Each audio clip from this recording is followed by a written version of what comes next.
Well, if you think it's tough to get on your doctor's schedule or there are only a few doctors to choose from where you live, you may be onto something. Lawmakers are scheduled to debate a bill on the House floor later tonight to study the shortage of primary care physicians in Texas. KXAN's Wes Rappaport has more from the state capitol.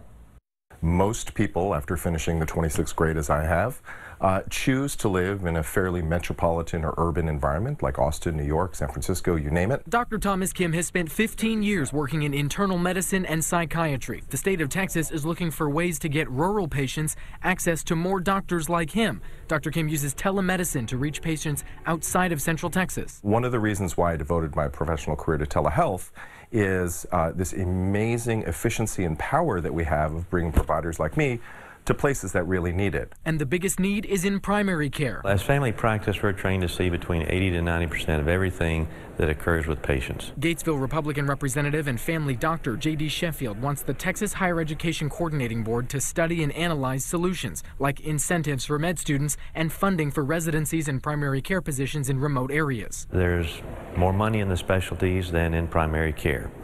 And for the training institutions, there's more money in training the specialties and subspecialties than training primary care.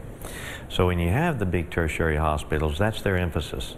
So we've gotten away from an emphasis in primary care. If nothing changes, a report from the Department of State Health Services estimates the shortage of primary care physicians in Texas will grow from around 2,000 in 2017 to nearly 3,400 by 2030. That's an increase of 67%. Wes Rappaport, KXAN News.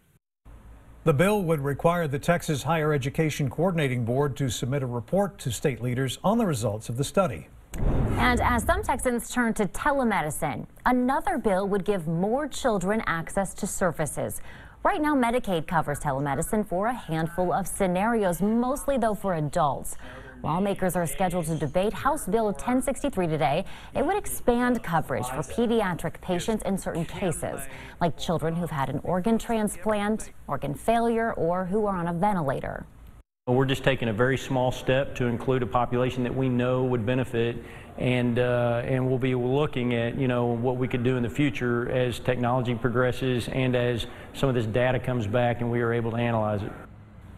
If House lawmakers pass either bill, it will need to be approved in the Senate and then head to the governor's desk to be signed into law.